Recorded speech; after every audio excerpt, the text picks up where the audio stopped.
जय हिंद। नमस्कार दोस्तों, आइए आज देखने वाले हैं फिर से बिहार पुलिस का न्यूज़ प्रैक्टिस सेट नंबर 2।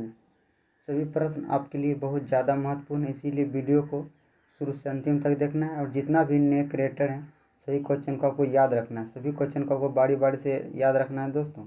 सभी क्वेश्चन आपके एग्जाम के दृष्टि से बहुत ज़्यादा महत्वपूर्ण है। और वीडियो ज़्यादा से ज़्यादा शेयर कीजिए और चैनल को सब्सक्राइब कीजिए। सभी दोस्त यार व्हाट्सएप ग्रुप में फैलाइए दोस्तों, क्योंकि सभी प्रश्न बहुत ज़्यादा महत्वपूर्ण है। तो आइए शुरू करते हैं बिहार पुलिस का सेट नंबर 2 का पहला प्रश्न है कि अंतर्राष्ट्रीय श्रमिक दिवस कब मनाया जाता है। अंतर्राष्ट्रीय श्रमिक दिवस कब मनाया जाता है? यह सही आंसर है ए नंबर दोस्तों, 1 मई। 1 मई करेक्ट आंसर है दोस्तों। अंतर्राष्ट्रीय श्रमिक दिवस कब मनाया जाता है? 1 मई को मनाया जाता है। बहुत महत्वपूर्ण है सभी क्वेश्चन दोस्तों। अंतर्राष्ट्रीय श्रमिक दिवस कब मनाया जाता है? तो 1 मई को मनाया जाता है। नेक्स्ट क्वेश्चन देखते हैं। कर्नाटक संगीत को वर्तमान स्वरूप किसको प्रदान किया गया है? यानी दोस्तों कर्नाटक संगीतज्ञ के वर्तमान रूप किसे प्रदान किया है? यह कर्नाटक संगीतज्ञ के नाम से किसे जाना जाता है? बहुत महत्वपूर्ण प्रश्न है, बार बार यह में पूछा जाता है कि कर्नाटक संगीतज्ञ के रूप में किसे जाना जाता है, या कर्नाटक संगीतज्ञ को वर्तमान स्वरूप किसे प्रदान किया गया है। सही आंसर हो जाएगा दोस्तों सी नंबर, पुरंदरदास। पुरंदरदास को दोस्तों कर्नाटक संगीत के जनक के रूप में भी जाना जाता है, आपको याद रखना है। या कर्नाटक संगीत के वर्तमान स्वरूप किसको प्रदान किया गया? तो पुरंदरदास को। आइए नेक्स्ट क्वेश्चन देखते हैं। नेक्स्ट क्वेश्चन है इंडिया इक्विटी फंड का स्थापना कब हुआ?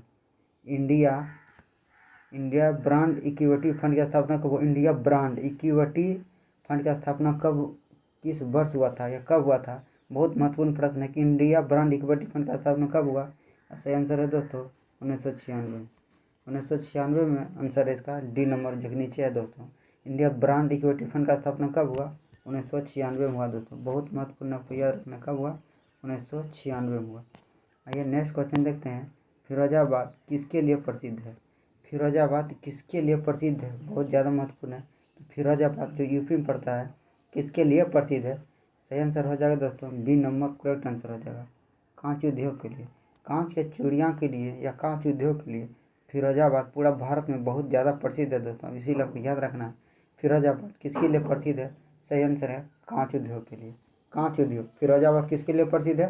कांच उद्योग के लिए। नेक्स्ट क्वेश्चन है कौन विशेष रूप से जलवाहक बीमारी है? कौन विशेष रूप से जलवाहक बीमारी है? सही आंसर हो जाएगा दोस्तों ए नंबर हैजा। हैजा एक जलवाहक बीमारी है, ठीक है, आपको याद रखना है। हैजा किसके द्वारा होता है दोस्तों? जीवाणु द्वारा। हैजा जो है दोस्तों जीवाणु द्वारा होने वाला एक जलवाहक बीमारी है, ठीक है, आपको याद रखना है। हैजा जीवाणु द्वारा होने वाला एक जलवाहक बीमारी है। नेक्स्ट क्वेश्चन देखते हैं। चिंपैंजी में गुणसूत्रों की संख्या कितना होता है? चिंपैंजी में गुणसूत्रों की संख्या कितना होता है दोस्तों? सही आंसर है 24 जोड़ी। 24 जोड़ी होता है दोस्तों, आपको याद रखना है कि चिंपैंजी में गुणसूत्रों की संख्या कितना होता है? 24 जोड़ी। चिंपैंजी में गुणसूत्रों की संख्या कितना होता है? 24 जोड़ी। और मानव में दोस्तों गुणसूत्रों की संख्या कितना होता है? 23 जोड़ी। 23 जोड़ी होता है किसमें दोस्तों? मानव में गुणसूत्र जो होता है वो 23 जोड़ी होता है। चिंपैंजी में होता है 24 जोड़ी, जो कि सी नंबर करेक्ट आंसर है। नेक्स्ट क्वेश्चन देखते हैं। रेड क्रॉस के संस्थापक कौन थे? रेड क्रॉस, जो कि बहुत महत्वपूर्ण क्वेश्चन बार बार एग्जाम में पूछा जाता है कि रेड क्रॉस के संस्थापक कौन थे, या रेड क्रॉस का स्थापना किसके द्वारा किया गया? सही आंसर हो जाएगा दोस्तों बी नंबर। बी नंबर एकदम करेक्ट आंसर है दोस्तों, हेनरी डुनांट। रेड क्रॉस का स्थापना किसके द्वारा किया गया था? हेनरी डुनांट का स्थापना कब किया गया? 1863 में किया गया, ये भी आपको याद रखना है। रेड क्रॉस का मुख्यालय पूछा कहाँ है दोस्तों? जेनेवा है। रेड क्रॉस का मुख्यालय पूछेगा कहाँ है दोस्तों? ये भी आपको बताना है, जेनेवा में है, ठीक है, जेनेवा में है रेड क्रॉस का मुख्यालय, ठीक है। 1863 में स्थापना हुआ हेनरी डुनांट द्वारा। नेक्स्ट क्वेश्चन देखते हैं। धान का झुलसा रोग का क्या कारण है? धान का जो झुलसा रोग होता है किसके कारण होता है? इसका आंसर है फफूंदी के कारण। धान में जो झुलसा रोग होने वाला है वो किसके कारण होता है? आंसर है फफूंदी के कारण। फफूंदी के कारण। नेक्स्ट क्वेश्चन देखते हैं। अरब सागर में गिरने वाली सबसे लंबी नदी कौन सी है? अरब सागर में गिरने वाली सबसे लंबी नदी कौन सी है? बहुत ज़्यादा महत्वपूर्ण है। अरब सागर में जो नदी है सबसे लंबी नदी कौन सी नदी है? देखिए अरब सागर में गिरती है। मैं दोस्तों इंडिया का चित्र हुआ, इस साइड अरब सागर है दोस्तों, इधर बंगाल का खाड़ी है, इसीलिए इधर से जो नदियाँ निकलता है ये अरब सागर में गिरने वाली सबसे लंबी नदी कौन सी है दोस्तों? आंसर है दोस्तों सिंधु नदी। बी नंबर करेक्ट आंसर है। अरब सागर में गिरने वाली सबसे लंबी नदी कौन सी है? सिंधु नदी है। आइए नेक्स्ट क्वेश्चन देखते हैं। नेक्स्ट क्वेश्चन है कि नील नदी का युद्ध कब हुआ था? नील नदी का युद्ध कब हुआ था दोस्तों? बहुत महत्वपूर्ण प्रश्न है कि नील नदी का युद्ध कब हुआ था। नील नदी का युद्ध कब हुआ था? सही आंसर है दोस्तों डी नंबर करेक्ट आंसर है 1798 में। 1798 ईस्वी में नील नदी का युद्ध लड़ा गया था। नील नदी का युद्ध कब हुआ? 1798। नील नदी का युद्ध कब हुआ? 1798 में हुआ था। नेक्स्ट क्वेश्चन देखते हैं। नेक्स्ट क्वेश्चन है बहुत ज़्यादा महत्वपूर्ण है सभी क्वेश्चन दोस्तों। Land of the thunder bolt किस देश को कहा जाता है? किस देश को लैंड ऑफ थंडर बोल्ट के नाम से जाना जाता है? Land of the thunder bolt के नाम से किस देश को जाना जाता है? बहुत महत्वपूर्ण है। सही आंसर दोस्तों डी नंबर भूटान। भूटान को दोस्तों लैंड ऑफ थंडर बोल्ट के नाम से जाना जाता है। डी नंबर करेक्ट आंसर है। Land of the thunder bolt के नाम से किसे जाना जाता है? भूटान। भूटान की राजधानी दोस्तों थिम्पू है। भूटान का मुद्रा का नाम है न्यू गुल्ट्रम। न्यू गुल्ट्रम। आइए नेक्स्ट क्वेश्चन देखते हैं। नेक्स्ट क्वेश्चन है बहुत ज़्यादा महत्वपूर्ण है दोस्तों। नेक्स्ट क्वेश्चन है कि लाल लिटमस पेपर को क्या कर देता है? क्षार जो है और लाल लिटमस पत्र को कैसा करता है? क्षार दोस्तों लाल लिटमस पत्र को क्या कर देता है? किस में बदल देता है? सही आंसर हो जाएगा दोस्तों नीला में। नीला। क्षार जो है लाल लिटमस पत्र को नीला में बदल देता है। क्षार लाल लिटमस पत्र को किस में बदल देता है? सही आंसर है नीला में। आइए नेक्स्ट क्वेश्चन देखते हैं। नेक्स्ट क्वेश्चन है इटीनिया कैपेटिस नामक कवक से कौन सा रोग होता है? बहुत महत्वपूर्ण है क्योंकि बहुत फैला हुआ भी ये बीमारी है दोस्तों। टीनिया कैपेटिस नामक कवक कौन सा रोग होता है? टीनिया कैपेटिस नामक कवक से कौन सा रोग होता है? सही आंसर है गंजापन। गंजापन यानी दोस्तों जिसका भी बाल उड़ जाता है दोस्तों समय से पहले, उस व्यक्ति में टीनिया कैपेटिस नामक कवक होता है। यही रोग कवक के कारण यह रोग होता है। सही आंसर है गंजापन। टीनिया कैपेटिस नामक कवक से कौन सा रोग होता है? गंजापन। गंजापन। नेक्स्ट क्वेश्चन है विश्व में सबसे ज़्यादा भेड़ किस देश में पाया जाता है? विश्व में सबसे अधिक भेड़ किस देश में पाया जाता है? सही आंसर है चीन में दोस्तों। चीन में वर्तमान में विश्व में सबसे अधिक भेड़ पाया जाता है। 2 नंबर पर ऑस्ट्रेलिया है दोस्तों। ठीक है। विश्व में सबसे अधिक भेड़ किस देश में पाया जाता है? चीन में। चीन की राजधानी पूछेगा दोस्तों कहाँ है? तो बीजिंग। चीन की राजधानी दोस्तों बीजिंग, आपको ये भी याद रखना है। मिस्र की राजधानी काहिरा हो जाएगा। भारत की इंडिया। ऑस्ट्रेलिया की राजधानी कैनबरा। अगला क्वेश्चन है भारतीय लघु उद्योग विकास बैंक का स्थापना किस वर्ष हुआ? भारतीय लघु उद्योग विकास बैंक का स्थापना किस वर्ष हुआ? सही आंसर है दोस्तों 1990 में। सी नंबर करेक्ट आंसर है। भारतीय लघु उद्योग विकास बैंक का स्थापना कब हुआ? 1990 में हुआ। आपको याद रखना है। नेक्स्ट क्वेश्चन देखते हैं। कौन सा एक ज्वारीय प्राकृतिक बंदरगाह है? कौन सा एक ज्वारीय प्राकृतिक बंदरगाह है? कौन सा एक ज्वारीय प्राकृतिक बंदरगाह है? सही आंसर है दोस्तों डी नंबर कांडला। कांडला एक ज्वारीय प्राकृतिक बंदरगाह है। कांडला जो कि भारत के गुजरात राज्य में पड़ता है। कांडला कहाँ? गुजरात राज्य में। कांडला जो वर्तमान में एक मुक्त बंदरगाह के रूप में भी जाना जाता है और यह कांडला जो है भारत का एक ज्वारीय प्राकृतिक बंदरगाह है। कौन सा एक ज्वारीय प्राकृतिक बंदरगाह है? तो सही आंसर है कांडला। कांडला किस राज्य में है? तो गुजरात में। आइए नेक्स्ट क्वेश्चन देखते हैं। नेक्स्ट क्वेश्चन है बाराबातिया स्टेडियम कहाँ स्थित है? बहुत महत्वपूर्ण प्रश्न है कि बाराबातिया स्टेडियम कहाँ स्थित है? सही आंसर है दोस्तों कटक। बाराबातिया स्टेडियम जो कि क्रिकेट खेल से संबंधित है और कहाँ है? कटक में। कटक किस राज्य में पड़ता है दोस्तों? तो उड़ीसा में। उड़ीसा में पड़ता है कटक दोस्तों। ठीक है, आपको याद रखना है। नेक्स्ट क्वेश्चन है पेरी घास का मैदान किस देश में? पेरी जो घास का मैदान है दोस्तों किस देश में? बहुत महत्वपूर्ण प्रश्न है। पेरी घास का मैदान कहाँ है? सही आंसर है दोस्तों पेरी घास का मैदान उत्तरी अमेरिका में। उत्तरी अमेरिका में दोस्तों, आपको याद रखना है उत्तरी अमेरिका। पेरी घास का मैदान कहाँ है? उत्तरी अमेरिका, जो कि डी नंबर में दिया हुआ है दोस्तों। नेक्स्ट क्वेश्चन देखते हैं। हीरा का क्रांति कोण कितना है? हीरा का क्रांति कोण कितना है? सही आंसर हो जाएगा दोस्तों, आपको बताना है कि हीरा का क्रांति कोण कितना है। हीरा का क्रांति कोण कितना है? सही आंसर है दोस्तों ए नंबर 24 डिग्री। 24 डिग्री। हीरा का क्रांति कोण कितना है? 24 डिग्री। हीरा का क्रांति कोण कितना है? 24 डिग्री। अगला प्रश्न है ध्वनि की चाल पर दाब का क्या प्रभाव पड़ता है?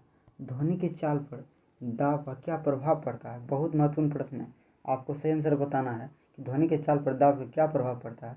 और सही आंसर हो जाएगा दोस्तों सी नंबर। ध्वनि के चाल पर दाब का कोई प्रभाव नहीं पड़ता दोस्तों। इसीलिए ध्वनि को दबाने पर दाब नहीं तो घट सकता है नहीं तो बढ़ सकता है, समान रहता है। इसीलिए ध्वनि के चाल पर दाब का कोई प्रभाव नहीं पड़ता है। सी नंबर करेक्ट आंसर है। अगला क्वेश्चन है कि पृथ्वी का औसत घनत्व कितना है। पृथ्वी का औसत घनत्व कितना है। यह सही आंसर हो जाएगा दोस्तों। आपको सही आंसर कमेंट करके बताना है कि पृथ्वी का औसत घनत्व कितना है। यह सही आंसर हो जाएगा दोस्तों बी नंबर 5.5। पृथ्वी का औसत घनत्व पूछे कितना है 5.5। ये नेक्स्ट क्वेश्चन देखते हैं। जर्मन सिल्वर में कौन सा तत्व नहीं पाया जाता है। जर्मन सिल्वर कौन सा संघटक नहीं होता है। जर्मन सिल्वर में कौन सा संघटक नहीं होता है, या जर्मन सिल्वर में कौन सा तत्व नहीं पाया जाता है। सही आंसर है दोस्तों 3। जर्मन सिल्वर में तांबा पाया जाता है, निकेल पाया जाता है, जिंक पाया जाता है, लेकिन टीन दोस्तों नहीं पाया जाता, इसीलिए डी नंबर करेक्ट आंसर है। जर्मन सिल्वर में तांबा, जस्ता और निकेल पाया जाता है। निकेल, तांबा, जस्ता, निकेल। तांबा, जस्ता, निकेल जर्मन सिल्वर में पाया जाता है, टीन नहीं पाया जाता। आपको याद रखना है। दूसरे तरह से भी पूछ सकता है दोस्तों जर्मन सिल्वर में क्या क्या पाया जाता है। आपको याद रखना है कि तांबा, जस्ता, निकेल। ठीक है, आइए नेक्स्ट क्वेश्चन देखते हैं। नेक्स्ट क्वेश्चन, दक्षिण अफ्रीका में जाड़े में चलने वाली गर्म हवा को क्या कहते हैं। दक्षिण अफ्रीका में चलने वाली जाड़ों में गर्म हवा को क्या कहते हैं। दक्षिण अफ्रीका में जाड़े में चलने वाली गर्म हवा को क्या कहते हैं। सही आंसर है दोस्तों सी नंबर बरगस। बरगस दोस्तों, ठीक है, आपको याद रखना है बरगस। ये नेक्स्ट क्वेश्चन देखते हैं। भारतीय संविधान की प्रस्तावना में प्रथम संशोधन कब किया गया। भारतीय संविधान के प्रस्तावना में प्रथम संशोधन, भारत के संविधान के प्रस्तावना में प्रथम संशोधन कब किया गया था। 1976 में। 1976 में किया गया था भारत की प्रस्तावना में प्रथम संशोधन दोस्तों 42वां संविधान संशोधन द्वारा। आपको याद रखना है 42वां संविधान संशोधन 1976 द्वारा भारत की प्रस्तावना में प्रथम संशोधन किया गया था। ये नेक्स्ट क्वेश्चन देखते हैं। नेक्स्ट क्वेश्चन है भारतीय संविधान की समवर्ती सूची किस देश के संविधान से लिया गया। भारत के संविधान में समवर्ती सूची किस देश के संविधान से लिया गया। सही आंसर है ऑस्ट्रेलिया। समवर्ती सूची कहाँ से लिया गया दोस्तों, ऑस्ट्रेलिया से। समवर्ती सूची ऑस्ट्रेलिया से। नेक्स्ट क्वेश्चन देखते हैं। अंतारा किस देश का समाचार एजेंसी है। अंतारा किस देश का समाचार एजेंसी है। यह सही आंसर हो जाएगा दोस्तों इंडोनेशिया। अंतारा किस देश का समाचार एजेंसी है, इंडोनेशिया का। नेक्स्ट क्वेश्चन देखते हैं। नेक्स्ट क्वेश्चन है माउंट एटना क्या है। बहुत ज़्यादा महत्वपूर्ण प्रश्न है। माउंट एटना क्या है दोस्तों, बहुत ज़्यादा महत्वपूर्ण है। माउंट एटना क्या है, इसका सही आंसर हो जाएगा दोस्तों बी नंबर करेक्ट आंसर है सॉरी दोस्तों, सही आंसर हो जाएगा दोस्तों, सही आंसर हो जाएगा सी नंबर दोस्तों। माउंट एटना क्या है, सही आंसर हो जाएगा सी नंबर ज्वालामुखी है दोस्तों। माउंट एटना क्या है, सही आंसर है ज्वालामुखी। माउंट एटना क्या है, एक ज्वालामुखी है दोस्तों। आपको याद रखना है माउंट एटना कहाँ है, क्या है, एक ज्वालामुखी है। अगला प्रश्न है असहयोग आंदोलन 1982 ईस्वी में क्यों वापस ले लिया गया था दोस्तों। असहयोग आंदोलन 1982 ईस्वी में क्यों वापस ले लिया गया था। सही आंसर है दोस्तों सी नंबर चौरा चौंठी कांड होने के कारण दोस्तों असहयोग आंदोलन को वापस ले लिया गया था।